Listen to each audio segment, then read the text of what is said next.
Mitchell has his head up, takes one for feet. Get that weak stuff out of here.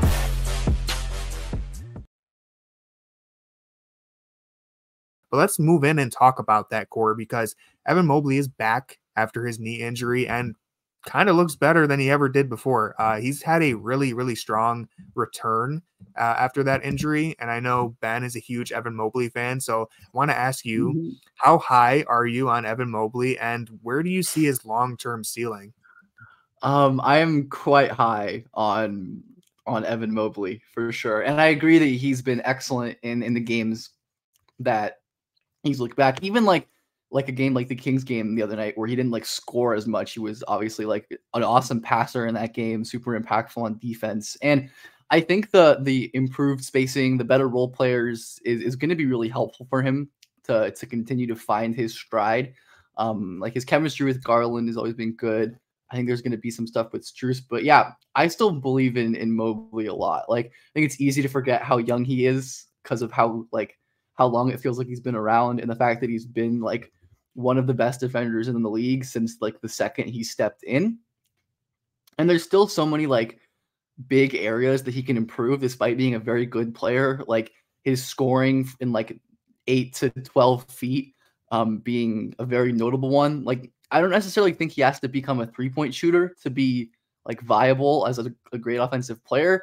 But if he can like be knocking down those mid ranges, which I am kind of surprised that he's as bad as he is at that based on what he did in high school and college, which is unfortunate, obviously, but it is what it is. But just like having the guy who's like legit 7-footer, who handles like that, who passes like that, who drives and finishes like that, who works in transition like he does and turns defense into offense, it's just so valuable. And especially now that I think more than ever, the Cavs have the pieces to unlock that. Like they can play him in lineups with great spacing or with other great defenders. They have a bunch of good passers on the roster, which they like notably haven't had in the past with Mobley. So I'm still very high on Mobley. Like, I think his ceiling is still pretty ridiculous. I mean, he's already shown that he can be like a top 3 vote getter for Defensive Player of the Year, right? Like, he's already an elite top end defender. And then anything you add on to that is just kind of gravy. But yeah, I'm very happy he's back and looking good.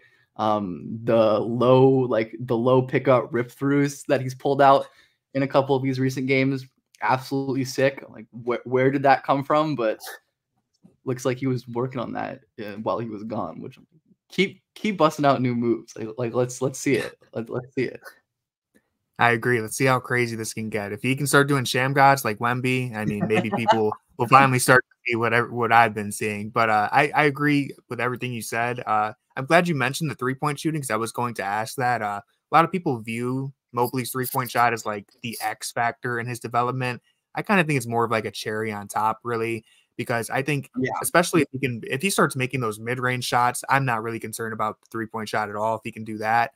He has been a little bit of a disappointment from that zone when you consider how good he was in the past, and just his form looks good. Like, when he lets go of those shots, they feel good, and they just aren't really going in yet. He is shooting 77% from the free throw line this year, which is 10% higher than last year. So something's there. Something is starting to click for him a little bit in terms of that shot. So hopefully he continues to expand on that. And top 3 in Defensive Player of the Year last year at 22 years old, I believe. It's like, yeah, he's people 22. Granted, yeah, crazy. People take for granted how quickly he became one of the best defenders in the world. Yeah. Like, it really, there wasn't much of a transition period. 3 months older he's 3 months younger than me, which is insane to me. And I hate thinking about it. But like, yeah, like the fact that it's easy to get like bored with players like him who are so good so quickly. And then it's like, oh, they're not developing. When in reality, Mobley was better like halfway through year 1 than a lot of rookies and young players are in year 3.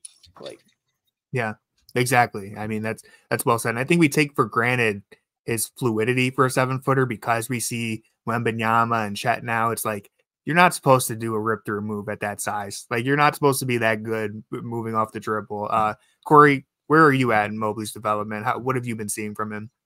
I've been pretty pumped with Mobley's development thus far. I mean, because you kind of think about, like, you watch the Cavs without Mobley, looking at them defensively, holding their own, and you're like, my God, Imagine adding a runner-up for Defensive Player of the Year to this lineup. But what could even happen? It's like if the Cavs defense stayed the way it was, with everyone kind of playing a team sense of basketball, allowing Isaac to kind of operate more freely in sets. Imagine having 2 potential all-NBA defenders on the floor at the same time.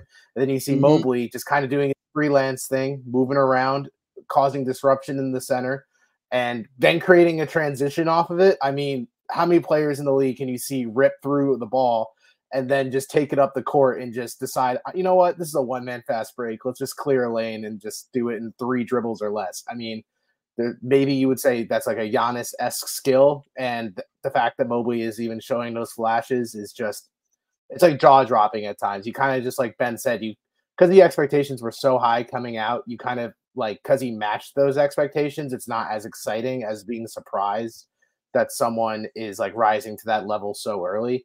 And now that we're seeing it on a much more complete defensive team, because yes, the defense was good last year according to most metrics, but the defense feels like more suffocating this year than it has in past years. It feels like teams are constantly struggling quarter to quarter. It's crazy. You see them altering their schemes, just trying to crack some part of this defense. And thus far, as we saw even just yesterday with Sacramento, like the Kings were struggling through 3 quarters, and then it was kind of like, we're going to throw everything at you in the 4th quarter. And if it just doesn't work, I guess we're packing our bags early and going home. They held them to 18 points in that 4th quarter. It was just suffocating defense. Crazy. And they turn it on in ways that few teams can, right? Like, yeah. I mean, when you have Mobley, who's just basically a cheat code help defender, like, even if the rest of your team stinks defensively, that guy's going to raise your ceiling. And then, I mean, with the way the Cavs have been playing as a unit, if you're Donovan Mitchell and you're putting in effort and you have Mobley and Allen on your backside, like, that's a pretty damn good defense.